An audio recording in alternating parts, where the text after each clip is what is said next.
Hello everyone. In previous lecture, we will discuss about the rickets. इस lecture में हम बात करेंगे ऑस्टियोमैलेशिया की। तो स्टार्ट करते हैं इंट्रोडक्शन। जो हमारा वर्ड है वो खुद ही सेल्फ एक्सप्लेनेटरी है, खुद को एक्सप्लेन कर रहा कैसे दो वर्ड से मिलकर बना है। The first one is osteo and another one is मैलेशिया।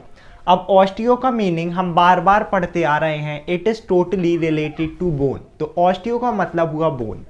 जो सेकेंड वर्ड है दैट इज मलेशिया। अब एक कंट्री वाला नहीं है कि ये वाली सिटी है, मतलब ये वाला देश है, उस मलेशिया की बात कर रहे हैं। इस जो मलेशिया का मतलब होता है, स्पेसिफिकली अगर हम पैथोलॉजी में बात करें या फिर हम अपनी फील्ड में बात करें, तो मलेशिया का मतलब होता है N abnormal softening of tissue और ऑर्गन। हमारी बॉडी में किसी भी एक ऑर्गन की अगर एबनॉर्मल सॉफ्टनिंग हो रही है, या फिर किसी एक हम ऑर्गन बोल सकते हैं या फिर टिश्यू बोल सकते हैं, अगर उसकी सॉफ्टनिंग हो रही है उसे बोला जाता है मलेशिया। तो ऑस्टियो का मतलब बोन हो गया, मलेशिया का मतलब एबनॉर्मल सॉफ्टनिंग। तो एबनॉर्मल सॉफ्टनिंग ऑफ बोन को ही हम बोल सकते हैं ऑस्टियोमैलेशिया, कि हमारी जो बोन है जनरली वो हार्ड होती हैं, जैसे कि हम फील भी कर सकते हैं, लेकिन अगर ये सॉफ्ट हो रही हैं, जैसे कि हमने रिकेट्स में भी देखा था। लेकिन रिकेट्स किस में हो रहा था? चिल्ड्रन में, है ना। स्पेसिफिकली मैं किस में बताया था मैंने?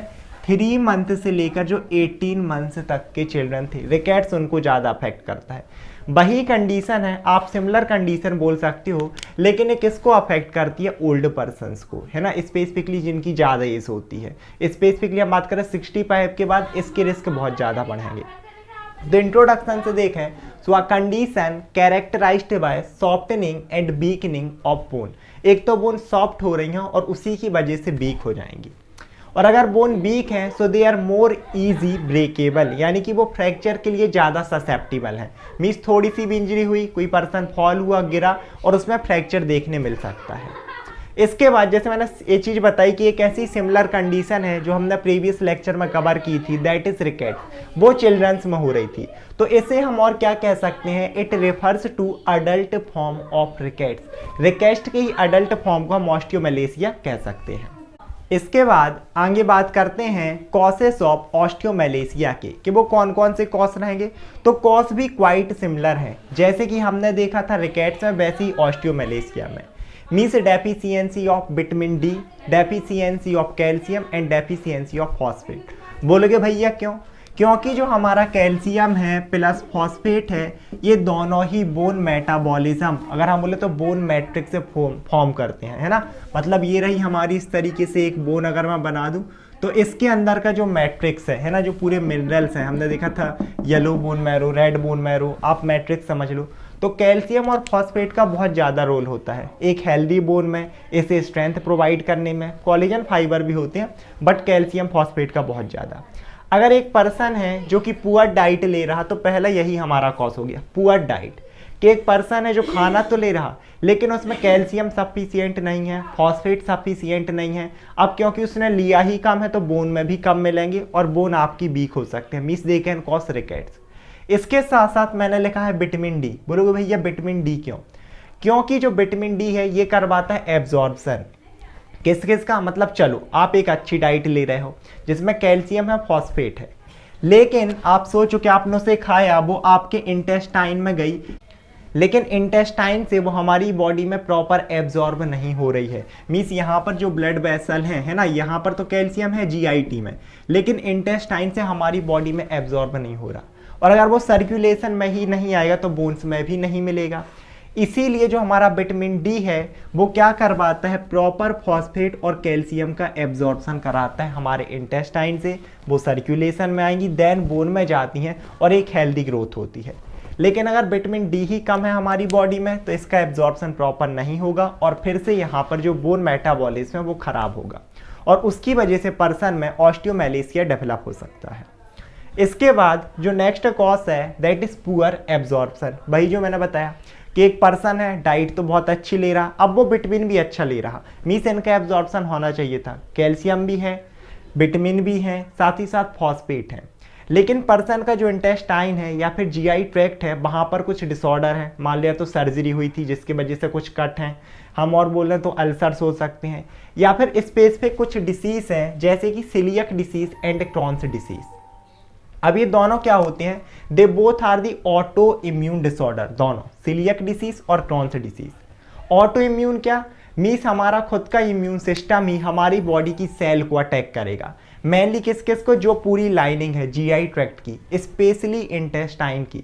तो यहाँ की अगर लाइनिंग में ही डैमेज हो गया, जो इनका एब्जॉर्प्शन कर रही थी, तो अब इनका एब्जॉर्प्शन प्रॉपर नहीं होगा, और एब्जॉर्प्शन ही नहीं हो रहा था, फिर से बोन को नहीं मिलेगी, means it may result in osteomalacia. इसके बाद जो नेक्स्ट कॉज है that is lack exposure to sunlight. अगर एक पर्सन है, जो कि हमने रिकेट्स में भी देखा था, अगर धूप में कम रह रहा, या तो उसकी वर्क लाइफ ऐसी है कि वो बहुत ज़्यादा एकदम कमरे के अंदर का वर्क है, या ऐसे वेदर में रह रहे हैं, ऐसे एरियाज में रह रहे हैं कि उन्हें सनलाइट प्रॉपर नहीं मिल रही। अब उनमें बोलोगे भैया इनमें क्यों हो रहा ऑस्टियोमेलेसिया, या फिर हमने रिकेट्स की भी बात की थी। रीज़न ये है कि जो विटामिन डी है, एक चीज़ आप सभी लोगों ने सुनी होगी कि धूप से विटामिन डी मिलता है, जो कि मैंने बार बार बताया कि धूप में होता नहीं है, एक्चुअल में हमारी बॉडी में ही प्रेजेंट होता है, स्किन में विटामिन डी का इनएक्टिव फॉर्म। जैसे ही हमें सनलाइट मिलती है, स्पेसिफिकली यूवीआर एंड आईआरआर, स्पेशली होती है यूवीआर अल्ट्रावायलेट रेडिएशन, ये इस इनएक्टिव फॉर्म को एक्टिव फॉर्म में कन्वर्ट करते हैं। तो अगर आपको प्रॉपर सनलाइट मिलती तो इसका कन्वर्जन होता है एक्टिव फॉर्म में, एक्टिव फॉर्म करवाता है इनका एब्जॉर्प्शन, फिर से आपकी जो बोन का मेटाबॉलिज्म है वो प्रॉपर होता।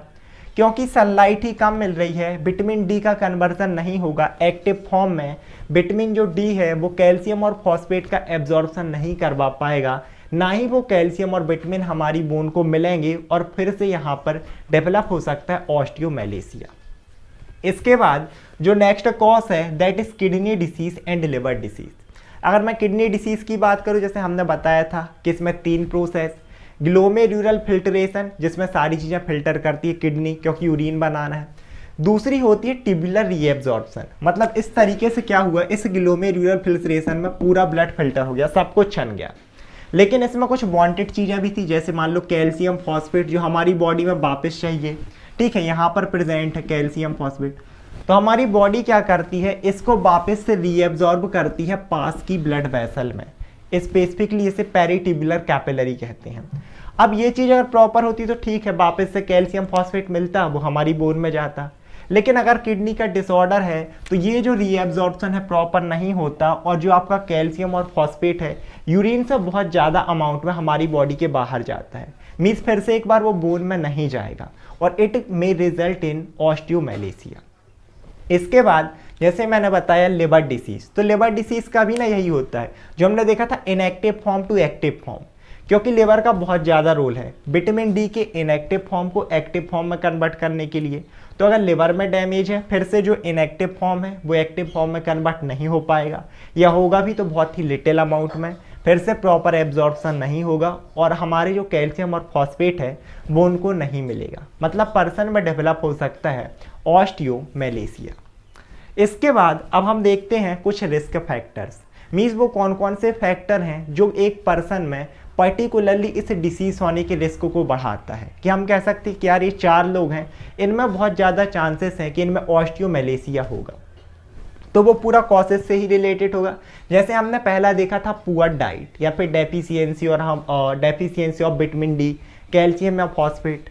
तो ये किन पर्सन में होगा जिनकी पुअर डाइट है, और ये कब होगा, due to socio economic factor, कि एक पर्सन है या एक फैमिली है, यूजुअली विलेज साइड में होता है या सिटी में भी होता है, कि एक पर्सन है जो पर्टिकुलरली हम देख ना, तो उनकी इनकम जो है वो बहुत अच्छी नहीं है, इनकम जो सोर्स है बहुत अच्छे नहीं है, तो उनकी डाइट भी कहीं ना कहीं अच्छी नहीं होती, जो होता है वही खा लेते हैं, जिस वजह से ऑस्टियोमेलेसिया डेवलप हो सकता है। इसके बाद कुछ और भी कंडीशंस हैं, जैसे कि जीआईटी के यही डिसऑर्डर हो गए, या फिर पेप्टिक अल्सर्स हो गए, सर्जरी हो गई, इन सब केस में इस चीज़ का रिस्क बढ़ता है। इसके साथ साथ और हम बात करें तो कल्चरल फैक्टर, क्योंकि अभी हमने देखा कि प्रॉपर क्या चाहिए, सनलाइट, तभी जो इनएक्टिव फॉर्म है वो एक्टिव फॉर्म में कन्वर्ट होगा। लेकिन कुछ कल्चरल फैक्टर हैं, जैसे कि हम बात करें तो पर्दा सिस्टम हो गया या बुरखा सिस्टम हो गया, तो इसमें क्या होता है कि फीमेल पूरी बॉडी एकदम कवर कर लेती हैं, जिसकी वजह से वो धूप में है भी तो भी उन्हें क्या होता है कि धूप मिल नहीं पाती, और सनलाइट नहीं मिल रही तो फिर से जो विटामिन डी है वो एक्टिव फॉर्म में कन्वर्ट नहीं होता, एब्जॉर्प्शन प्रॉपर नहीं होगा, मीन्स इन पर्सन में ऑस्टियोमेलेसिया डेवलप होने के चांसेस बहुत ज़्यादा है। इसके बाद कुछ अगर और हम यहाँ पर देखें तो ओल्डर एज, जो कि मैंने बता दिया, क्योंकि जैसे जैसे पर्सन की एज बढ़ती है सारी बॉडी की फंक्शनिंग डिक्लाइन होती है, इंक्लूडिंग एब्जॉर्प्शन। 65 के बाद ना ही सर्कुलेशन प्रॉपर चलता है, ना ही एब्जॉर्प्शन प्रॉपर चलता है, तो कहीं ना कहीं यहाँ पर बहुत ज़्यादा रिस्क है कि आपको ऑस्टियोमेलेसिया डेवलप होगा। इसके बाद प्रेग्नेंट वुमेन्स। अब बोलोगे भैया प्रेग्नेंट वुमेन्स में क्यों? क्योंकि इनमें होता क्या है, एक तो जो फीमेल है उसे भी न्यूट्रिएंट्स चाहिए, कैल्शियम फॉस्फेट, साथ ही साथ इनके अंदर जो फीटस है, मीन्स होता है ना कि माँ के पेट में बच्चा, उसे भी कैल्शियम चाहिए, फॉस्फेट चाहिए, विटामिन चाहिए। तो अगर आप प्रॉपर डाइट ले भी रहे हो तब भी कहीं ना कहीं डेफिशिएंसी हो जाती है। इसीलिए जो प्रेग्नेंट विमेन है उन्हें आंगनबाड़ियों में आयरन की टैबलेट, कैल्शियम की टैबलेट, फॉलिक एसिड, ये सारे सप्लीमेंट दिए जाते हैं ताकि आपको प्रॉब्लम ना हो, जो होने वाला बच्चा है वो हेल्दी हो। इसके बाद जो नेक्स्ट फैक्टर है दैट इज डार्क स्किन। अब बोलोगे भैया डार्क स्किन मतलब जो लोग काले रंग के हैं, ज़्यादा डार्क कलर है, जैसे मैं हो गया और भी लोग हैं, तो उनमें क्यों ये ज़्यादा हो रहा? तो रीज़न वही है फिर से कि पर्टिकुलरली जो सिंथेसिस वाला है ना, विटामिन डी ज़्यादा सिंथेसिस नहीं हो पाता।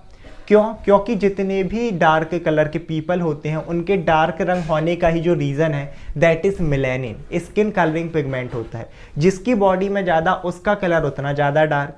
और ये क्या करता है, मेलानिन जो हमारी सनरेस आ रही थी, है ना, सनरेस यूवीआर आ रही थी स्पेसिफिकली, इन यूवीआर को एब्जॉर्ब कर लेता है। अब बोलोगे भैया अभी भी क्या है यहाँ पर समझ नहीं आया? तो देखो यही जो यूवीआर हैं इनएक्टिव विटामिन डी के फॉर्म को एक्टिव में कन्वर्ट कर रही थी, वो कैल्शियम और फॉस्फेट का एब्जॉर्प्शन करा रहा था, वो बोन को मिल रहा था, बोन हेल्दी थी।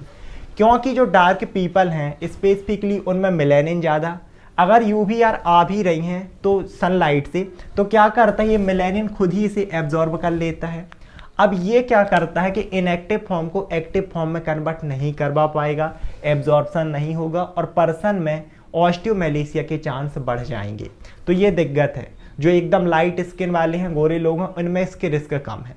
लेकिन एक और चीज़ है जो डार्क स्किन में बहुत अच्छी है, ये मेलानिन यूवीआर को क्या कर रहा है, एब्जॉर्ब। तो इन पर्सन में कैंसर का रिस्क कम होता है। वहीं जो लाइट स्किन के एकदम गोरे लोग होते हैं उनमें मेलानिन कम है, यूवीआर जो बहुत ज़्यादा अगर आती हैं तो उनकी जो मेलानिन है वो इनको एब्जॉर्ब नहीं कर पाती और उनमें कहीं ना कहीं कैंसर के रिस्कों को बढ़ाता है, इन स्किन कैंसर के रिस्क को। इसके बाद जो नेक्स्ट फैक्टर है दैट इज ओबेसिटी। अब फिर से बोलोगे भैया ओबेसिटी क्यों रिस्क को बढ़ा रहा, क्यों ओबेस पर्सन में ऑस्टियोमेलेसिया ज़्यादा मिलेगा? बहुत ही देखना सिंपल सा लॉजिक है लेकिन समझने वाला। जो ओबेस पर्सन है उनमें कहीं ना कहीं जो हम देखें तो हमारे एडिपोज टिश्यू ज़्यादा हैं। अब एडिपोज टिश्यू, ठीक है, अब या फिर आप फैट टिश्यू बोल सकते हो, और जो विटामिन डी होता है वो होता है फैट सॉल्यूबल। तो कहीं ना कहीं अगर आपका विटामिन डी फैट सॉल्यूबल है, वो एडिपोज टिश्यू में ही ज़्यादा स्टोर हो रहा, तो वो आपकी बोन्स में नहीं मिल पाएगा। और अगर आपकी बोन्स में नहीं जा रहा, या फिर हम ये कह सकते कि यार एडिपोज टिश्यू में ज़्यादा एब्जॉर्ब हो गया, तो वो बाकी के फंक्शनिंग नहीं करवा पाएगा, जैसे कि कैल्शियम और फॉस्फेट का एब्जॉर्प्शन। और कैल्शियम और फॉस्फेट प्रॉपरली हमारी बोन को नहीं मिलेंगे, देन ये फिर से रिजल्ट करेगा ऑस्टियोमेलेसिया में। अब हम बात करते हैं sign and symptoms of osteomalacia की। तो पर्टिकुलरली इन दोनों में भी थोड़ा सा डिफरेंस होता है। अगर हम सिम्टम्स की बात करें, जैसे मैंने पहले ही बताया है, तो सिम्टम्स होता है सब्जेक्टिव।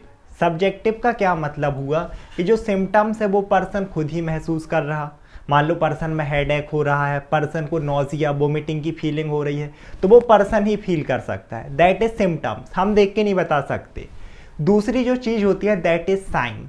साइन जो होता है दैट इज ऑब्जेक्टिव, मीन्स इसे हम देख के, मीन्स एक पेशेंट है, एक पर्सन है, अगर उसमें स्किन रैसेस हैं तो हम देख के बता सकते हैं, अगर उसमें फीवर है तो हम उसे टच करके देख सकते हैं थर्मोमीटर से। तो ये चीज़ होता है साइन। तो स्टार्ट करते हैं, आप सिम्टम्स भी लिख दोगे तो भी चल जाएगा। जो हमारा फर्स्ट सिम्टम्स है दैट इज बोन पेन।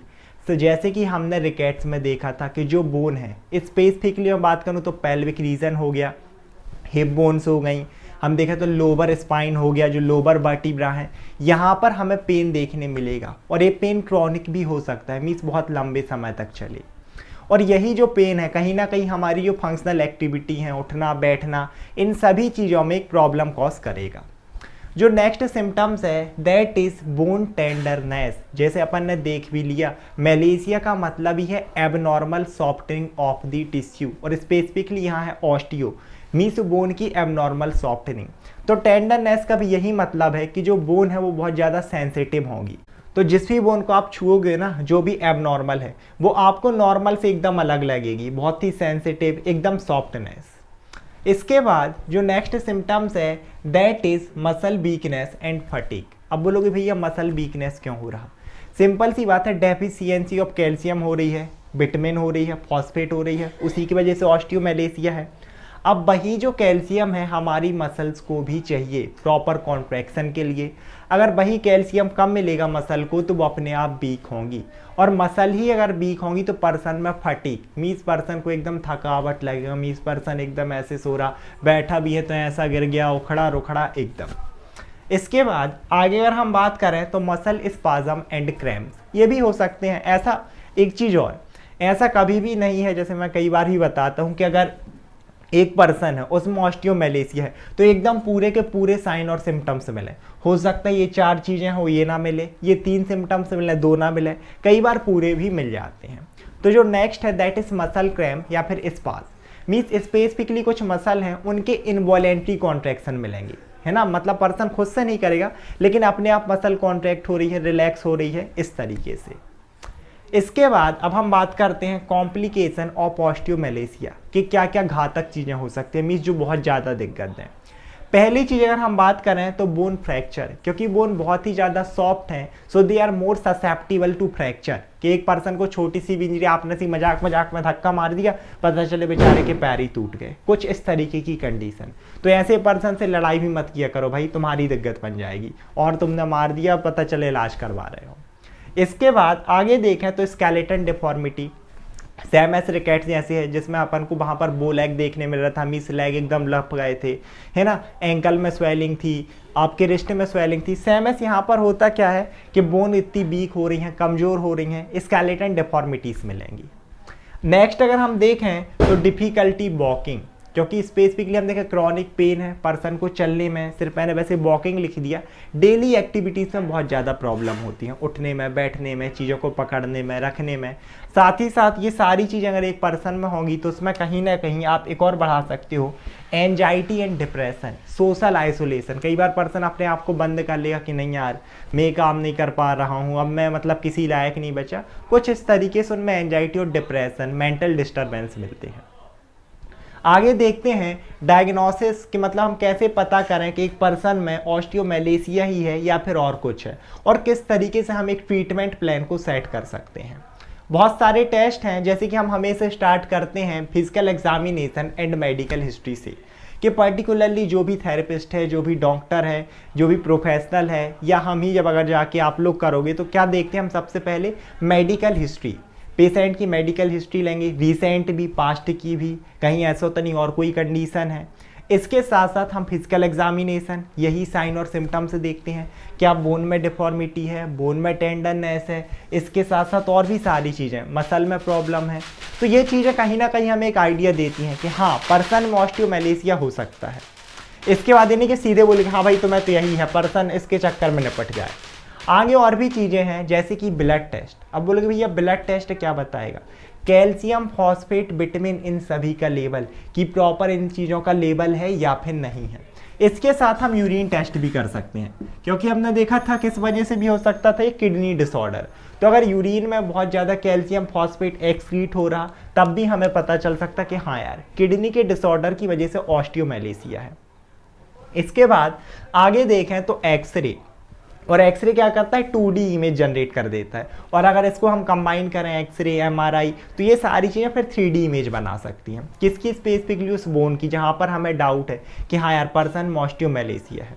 लेकिन यहाँ पर एक बहुत स्पेशल चीज़ मैंने लिखी है, DEXA, DEXA, dual energy x-ray absorptiometry. अब ये करता क्या है, डेक्सा में जैसे इसका नाम है ड्यूल एनर्जी, मीन्स ये 2 डिफरेंट से बीम ऑफ एक्सरे को यूज़ करता है और इमेज जनरेट करेगा। बोलोगे भैया ये अलग से क्यों लिख रहे हैं, एक्सरे भी तो यही कर रहा था। दोनों में थोड़ा सा डिफरेंस है। एक्सरे सभी ऑर्गन में हम यूजुअली देखते हैं, अगर हमें कहीं भी चीज़ों को जनरेट करना है तो MRI और एक्सरे। डेक्सा में होता क्या है, ये बोन की इमेज तो दिखाता है, साथ ही साथ स्पेसिफिकली उसका मैट्रिक्स मीन्स उसके अंदर कैल्शियम का अमाउंट भी इसमें हम देख सकते हैं, जो कि नॉर्मल एक्सरे में नहीं देख सकते। इसके बाद और हम बात करें तो सबसे अच्छी जो चीज़ है, ये सब मिला तो हम कहीं ना कहीं अब बोल सकते हैं कि हाँ यार पेशेंट में ऑस्टियोमेलेसिया है। एक फाइनल टेस्ट है बोन बायोप्सी। बायोप्सी का मतलब जैसे मैंने पहले भी बोला, आप बोल सकते हो हिस्टोपैथोलॉजिकल टेस्ट। मीन्स हम क्या करते हैं, निडल के थ्रू, सर्जिकल प्रोसीजर के थ्रू जो भी एक बोन है जिसमें हमें सस्पेक्ट है कि हाँ यार इसमें ऑस्टियोमेलेसिया है या रिकेट्स है, हम उसका छोटा सा एक टिश्यू निकालते हैं, उसको माइक्रोस्कोप के अंडर स्टडी करेंगे और उससे हमें चीज़ें कन्फर्म हो जाती हैं और हम कह सकते हैं हाँ कि इस पर्सन में ऑस्टियोमेलेसिया है या इस पर्सन में रिकेट्स है या फिर इस पर्सन में कोई और अदर कंडीशन है। अब हमने देख लिए एक पर्सन में चीज़ें निकली, हम उसका मैनेजमेंट कैसे करें। तो पहली जो चीज़ है दैट इज़ हेल्दी डाइट, क्योंकि इसी वजह से हो रहा था, विटामिन कम था, कैल्शियम कम था, फॉस्फेट कम था। तो अगर पुअर डाइट की वजह से तो आप एक हेल्दी डाइट दो पेशेंट में जिसमें सारी चीज़ें हों। इसके बाद जो नेक्स्ट है that is vitamin and calcium supplement. कई बार डाइट से चीज़ें प्रॉपर नहीं हो पाती तो हम उन्हें सप्लीमेंट देते हैं, जैसे कि इन दी केस ऑफ प्रेगनेंसी, जैसे मैंने बताया कि प्रेगनेंसी एक रिस्क फैक्टर है क्योंकि मदर को as well as foetus means जो बच्चा मदर के अंदर पल रहा दोनों को कैल्शियम चाहिए, फॉस्फेट चाहिए, विटामिन चाहिए, तो उनमें सप्लीमेंट दिए ही जाते हैं, जैसे कि गांव की आंगनबाड़ियों में मिलते भी हैं। तो वो चीज़ उन्हें प्रॉपरली लेनी चाहिए ताकि उनका जो बच्चा हो वो हेल्दी हो और उनमें भी ये दिक्कतें ना हो। इसके बाद जो एक कॉज था पुअर एक्सपोजर टू सनलाइट, क्योंकि वो विटामिन डी का सिंथेसिस करवाता है, एक्टिव फॉर्म में कन्वर्ट करता है, तो आप प्रॉपर सनलाइट लें। लेकिन ये भी नहीं कि सुबह से शाम तक खड़े हो, भाई सुबह ले लो आधे घंटे, शाम को ले लो जो प्रॉपर सनलाइट होती है, और अपना नॉर्मल वर्क करो, एकदम कमरे में मत घुसे रहो। इसके बाद आगे देखा तो पेन मैनेजमेंट के लिए हम दे सकते हैं NSAIDs, non steroidal anti inflammatory drugs, जो कि पेन से हमें रिलीफ देती हैं। डिटेल में अगर इसको देखना है तो मैंने फार्माकोलॉजी में से पढ़ाया है। इसके बाद जो नेक्स्ट है सर्जरी, जैसे मैंने बोला था स्केलेटन डिफॉर्मिटीज हो सकती हैं, तो उन्हें करेक्ट करने के लिए ताकि पर्सन का वॉकिंग पैटर्न सही हो, एक्टिविटी सही हो सकें, हम सर्जरी परफॉर्म कर सकते हैं। बट ये इस पर डिपेंड, अगर पर्सन की एज बहुत ज़्यादा है 80 करीब अगर हम देखें तो वहाँ सर्जरी फिर थोड़ा सा मुश्किल हो जाती है क्योंकि पर्सन की एज वैसे ही ज़्यादा है, डिफ़िकल्टी होती है। इसके बाद आगे हम बात करें तो फिजियोथेरेपी या फिर आप फिजिकल थेरेपी बोल सकते हो। स्पेसिफिकली हम देखें तो active range of motion exercise, passive range of motion exercise, stretching, strengthening exercise, क्योंकि स्ट्रेचिंग हम करेंगे ना तो मसल स्पास से प्रिवेंट होगी, जो मस्कुलर वीकनेस थी अगर हम स्ट्रेंथनिंग एक्सरसाइज कर रहे हैं उनमें पावर आएगी। रेंज ऑफ मोशन एक्सरसाइज में पूरी फ्लेक्सिबिलिटी पेशेंट की बढ़ेगी। इसके साथ साथ कुछ relaxation techniques, yoga, meditation patient को दे सकते हैं, क्योंकि कई बार उनमें मैंने बताया ना कि एंजाइटी डेवलप हो जाती है। तो योगा और मेडिटेशन से प्रॉपर जब हमारा सर्कुलेशन होता है, ब्रेन की एक्टिविटी प्रॉपर होती हैं, हमारा ब्रेन मीन्स पेशेंट का ब्रेन एकदम शांत रहेगा, तो थोड़ा सा पर्सन को रिलैक्स महसूस होता है। अब बोलोगे भाई ये सारी चीज़ें हमें समझ में आई, ऑस्टियोमेलेसिया समझ में आया, symptom, sign, causes, risk factor, diagnosis, treatment. क्या ऐसा हो सकता है कोई प्रिवेंशन है कि हमें रिकेट्स हो ही ना, कोई वैक्सीन है? तो ऐसा बिल्कुल भी नहीं है। कोई पोलियो नहीं है कि आपने 2 बूंद जिंदगी की पी आपको लाइफ टाइम पोलियो से गारंटी है कि नहीं होगा। लेकिन यहाँ ऐसा कुछ भी नहीं है। यहाँ की कॉज आप देख रहे हो, विटामिन की डेफिशिएंसी, कैल्शियम की डेफिशिएंसी, फॉस्फेट की डेफिशिएंसी। तो बेटर यही है कि आप प्रॉपर एक डाइट लें, हेल्दी डाइट लें, साथ ही साथ रेगुलर एक्सरसाइज करें, आप प्रॉपर सनलाइट का एक्सपोजर करें। तो यही कुछ चीज़ें हैं जिससे आप बच सकते हो। अदरवाइज आपको हो गया तो फिर यही मैनेजमेंट आपको कराना पड़ेगा। So it's all about the osteomalacia. I hope आप लोगों को वीडियो समझ में आया होगा। अगर आप लोगों को वीडियो समझ में आया है तो वीडियो को लाइक करें, चैनल को सब्सक्राइब करें एंड वीडियो को अपने दोस्तों के साथ शेयर करें। Thank you so much for watching.